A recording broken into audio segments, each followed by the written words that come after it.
कक्षा 12 के बायोलॉजी के बच्चों का ऑनलाइन क्लास में स्वागत है। जैसा आपको पता कि पहला जो चैप्टर चल रहा था वही अभी चल रहा है। ये चैप्टर कंप्लीट नहीं हुआ है। चैप्टर था आपका मानव स्वास्थ्य एवं रोग। तो मानव स्वास्थ्य एवं रोग में जो डिसीज़ चल रही थी, बीमारी चल रही थी, वो थी मोतीझरा। मोतीझरा में हम लोगों ने पढ़ लिया था ये बीमारी मच्छर से होती है, गंदगी से होती है, उनमें पनपने वाले मच्छरों से होती है। और उसके बाद उसके हम लोगों ने लक्षण भी पढ़ लिए थे। लक्षण के बाद बारी आ रही थी बचाव के उपाय के, तो किस तरह से इनका क्या क्या चीज़ें करके, क्या क्या सावधानियां बरत करके हम लोग मोतीझरा से बच सकते हैं। मोतीझरा जो रोग है ये भी कोई छोटा रोग नहीं, कोई भी रोग छोटा नहीं होता। अगर उसकी केयर लापरवाही की जा रही है तो हर रोग, छोटे से छोटा रोग बड़ा रोग हो जाता है, प्रचंड रूप ले सकता है। तो बचाव के उपाय के किस तरह से किए जाते हैं? नंबर 1, जो खाद्य पदार्थ होंगे इनको हमेशा ढककर रखना चाहिए। ढककर इसलिए रखना चाहिए क्योंकि इन्हीं खाद्य पदार्थों में अगर ये सब खाद्य पदार्थ खाने वाली चीज़ें हैं, अगर खुली रहेंगी तो खुले वातावरण में कई जगह से मक्खी मच्छर आकर उस पर बैठते हैं। उनके पैरों से वही मक्खी मच्छर गंदगी में, कूड़े करकट में, गोबर में गंदी गंदी जगह बैठते हैं, जिससे उनके वहाँ के जो बैक्टीरिया होंगे वो लार्वा उठ के उनके पैरों में लगेंगे। उनके पैरों से वो आपके खाद्य पदार्थों में बैठेंगे तो उसमें फैलेंगे। उन खाद्य पदार्थों को हम खाएंगे तो वो रोग हमारे शरीर में होगा। इसलिए खाद्य पदार्थों को हमेशा ढक कर रखना चाहिए। नंबर 2, जो इस रोग से पीड़ित रोगी है, व्यक्ति है, उसको हमेशा हवादार यानी खुला हुआ वातावरण उसमें और रोशनी युक्त कमरे में रखना चाहिए। उस कमरे में रखेंगे जहाँ पर इंटर एग्जिट का अच्छा वातावरण हो, खुला हुआ माहौल हो, कमरा खुला हुआ हो, हवादार होना चाहिए और अंधेरा ना हो, रोशनी युक्त वातावरण हो, उसमें रखना चाहिए। नंबर 3, जो रोगी का मल मूत्र, थूक आदि है ये किसी अन्य व्यक्ति के संपर्क में ना आए, इसके लिए उसको ज़मीन के नीचे गाड़ कर या दबा कर या जला देना चाहिए। मतलब पब्लिकली वो किसी के संपर्क में ना चाहिए, क्योंकि उसी थूक, मल मूत्र आदि के माध्यम से उसके जो बैक्टीरिया हैं ये हवा के माध्यम से या किसी भी माध्यम से दूसरे मनुष्य तक पहुंच जाएं। तो ऐसा ना हो, इसके लिए जो भी रोगी है उसका मल मूत्र, थूक आदि को ज़मीन की गहराई में कुछ गहराई तक दबा कर या आग के माध्यम से जला देना चाहिए, उसको किसी के संपर्क में नहीं आना चाहिए। अगला पॉइंट, जल और अन्य पदार्थ जो हैं, पेय पदार्थ हैं, इनको उबाल कर पीना चाहिए, पाश्चुरीकरण करके।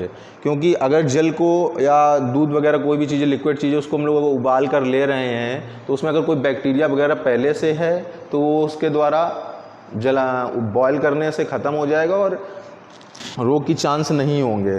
तो इस प्रकार से किया जा सकता है। अगला पॉइंट, बाज़ार का जो खुला हुआ खाद्य पदार्थ है, जितनी भी चीज़ें बाज़ार में खाने वाली बिकती हैं उनका प्रयोग ना ही करें तो ज़्यादा अच्छा है, उससे बचा जा सकता है। क्योंकि बाज़ार में कई तरह के लोग आते हैं, खाते पीते हैं, खुला वातावरण होता है, वहाँ पर मक्खी मच्छर आदि की संभावनाएं अधिक होती हैं, उनसे फैले।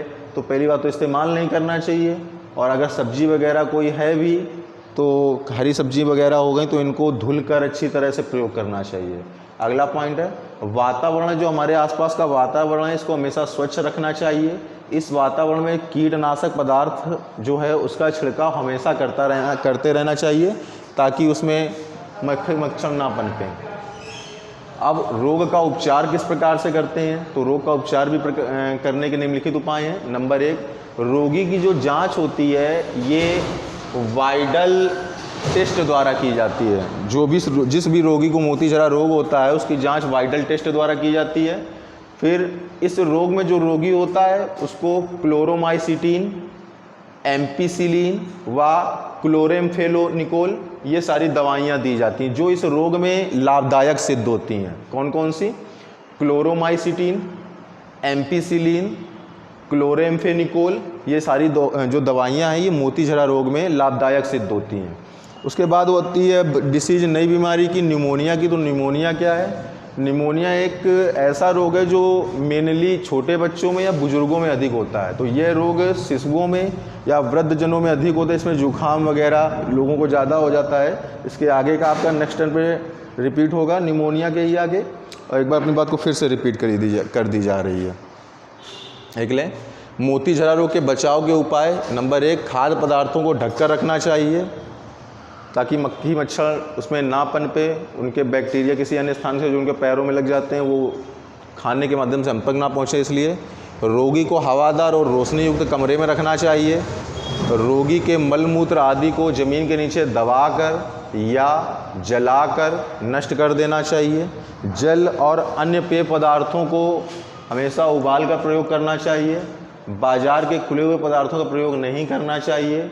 वातावरण को स्वच्छ रखना चाहिए। कीटनाशकों का नियमित छिड़काव करते रहना चाहिए। उपचार, रोगी की जांच वाइडल टेस्ट द्वारा की जाती है। नंबर 2, रोगी में क्लोरोमाइसिटिलीन, एम्पिसिलिन व क्लोरेम्फेनिकोल ये नाम जो दवाइयाँ होती हैं लाभदायक होती हैं।